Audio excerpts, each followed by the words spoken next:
Hello and welcome to my channel. I hope you enjoy this story. I'm going to try and upload a new story each day. The Haunted George Hotel, Yarmouth. Holly Arnold arrived at the Isle of Wight with a sense of apprehensive excitement.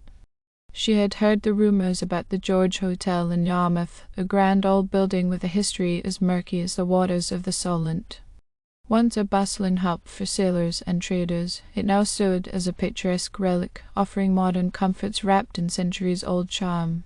Yet whispers of the supernatural clung to its reputation like ivy to its weathered stone walls. Holly had booked the stay with her three friends Mark, Sarah, and Liam, hoping to combine a weekend getaway with a thrilling ghost hunt.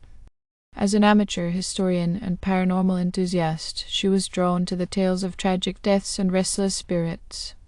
The group was greeted by Mr. Collins, the elderly caretaker, who regarded them with a knowing, almost sorrowful look. You're aware of the stories, then?" he asked. "Well, of course," Holly replied. "That's part of the charm, isn't it?" Collins nodded.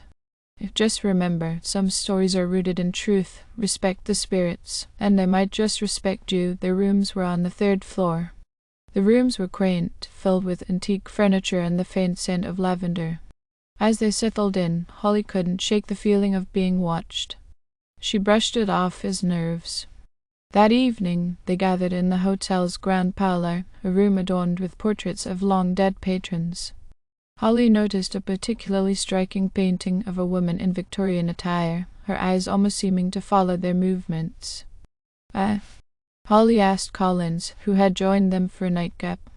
"That's Lady Eleanor, the wife of a sea captain who vanished at sea. She waited for him here, but he never returned. Some say she died of a broken heart, and her spirit never left." The clock struck midnight. Armed with flashlights, cameras, and an EVP recorder, they ventured into the dimly lit hallways. Shadows seemed to dance just out of sight, and the air grew colder with each step. Sarah whispered. "It's freezing." They entered the ballroom. Mark set up the EVP recorder on a table. "Is anyone here with us?" The room was silent, save for the occasional creak of the old building settling. A sudden loud bang echoed from the hallway, startling them. Liam swung his flashlight around, revealing nothing but empty space. "It's probably just the pipes," he muttered.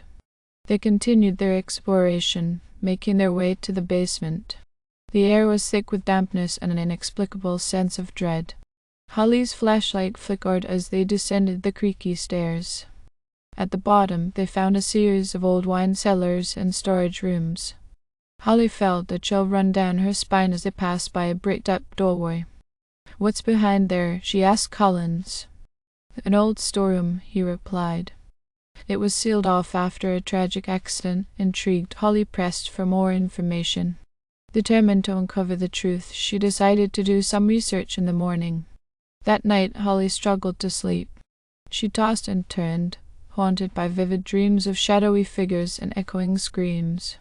She awoke in a cold sweat, the sensation of being watched stronger than ever. She glanced at the Victorian portrait, only to find Lady Eleanor's eyes seemed to bore into her soul. Morning brought little relief.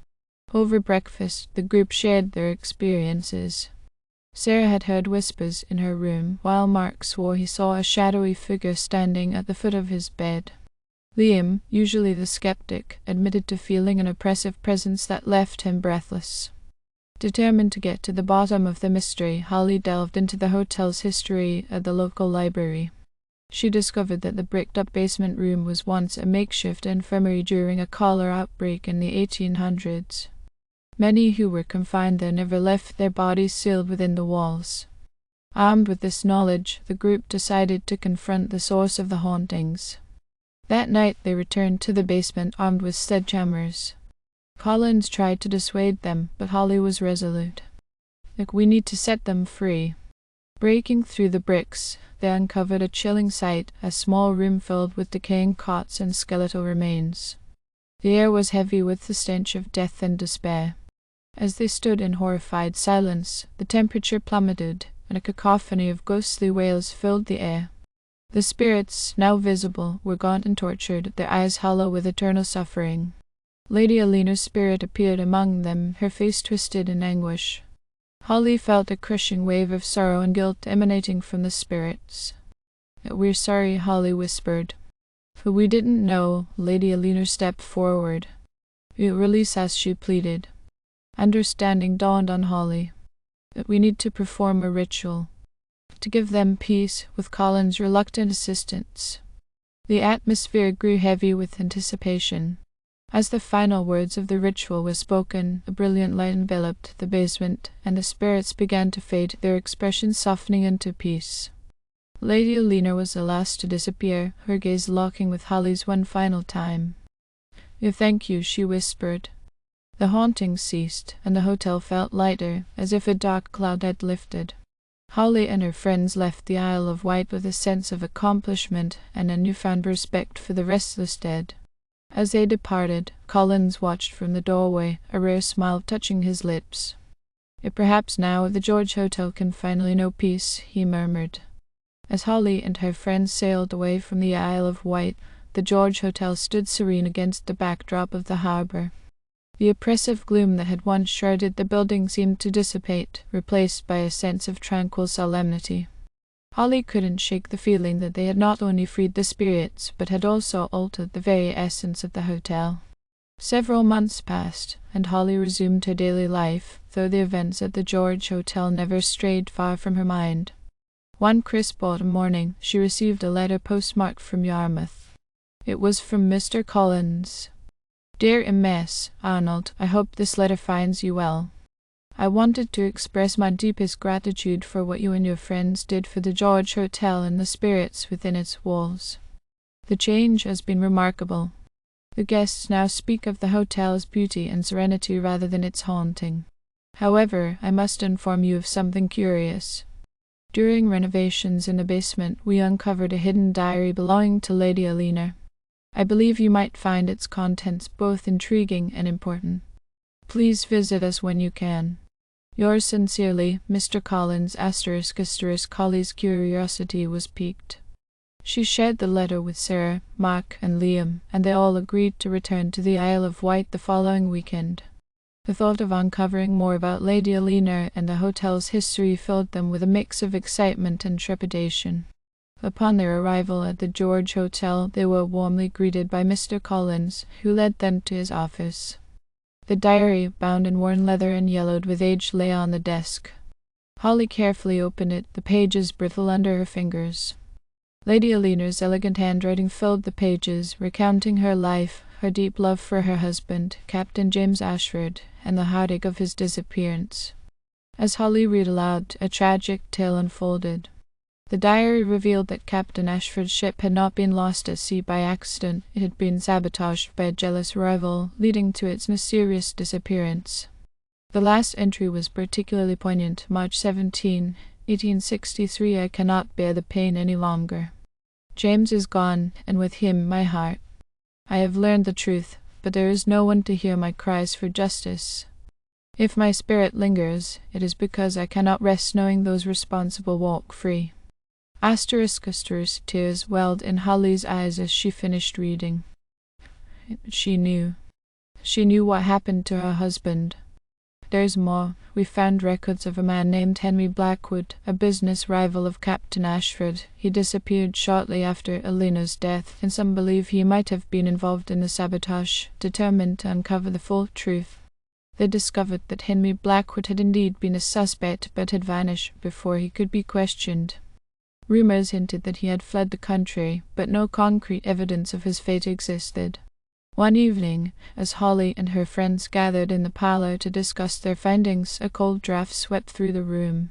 The candles flickered, and a familiar figure materialized before them. Lady Eleanor's spirit, now more serene yet still tinged with sorrow, stood before them. "You have found my diary," she said. "You know the truth." "We do, and we want to help you find peace. What must we do?" "Find Henry Blackwood's resting place. His spirit is bound to this earth by his deeds, though only by bringing him to justice can I truly rest." The search for Henry Blackwood's final resting place became a quest that led them to a remote part of the island, where annulled. With the help of local historians, they located an unmarked grave believed to be Blackwood's. Performing a cleansing ritual at the gravesite, Holly and her friends called upon Lady Alina and the spirits of the sea to witness their act of justice. As they completed the ritual, a gust of wind swept through the cemetery, carrying away the lingering darkness. Lady Alina's spirit appeared once more, her expression one of profound relief and gratitude. "Thank you," she whispered. Back at the George Hotel, the atmosphere had shifted entirely. The oppressive weight of sorrow had lifted, replaced by a sense of peace and closure. Holly, Sarah, Mark, and Liam felt a deep sense of fulfillment, knowing they had played a part in righting the wrongs of the past. Their bond, forged through their shared experiences, grew stronger. They often visited the Isle of Wight, maintaining a connection with Mr. Collins and the George Hotel, which had become a symbol of redemption and hope. Years later, as Holly sat by the harbour, watching the sunset paint the sky in hues of gold and crimson, she reflected on their journey. The haunted hotel had brought them together, revealed hidden truths, and ultimately transformed not just the spirits within its walls, but also the lives of those who dared to uncover its secrets. The George Hotel, once shrouded in darkness, now stood as a beacon of history, memory, and the enduring power of the human spirit to heal and find peace, even after death. Thank you for listening. I hope you enjoyed this story. Please don't forget to like, and even better, like and subscribe. Thank you very much, and I hope you have had a great day.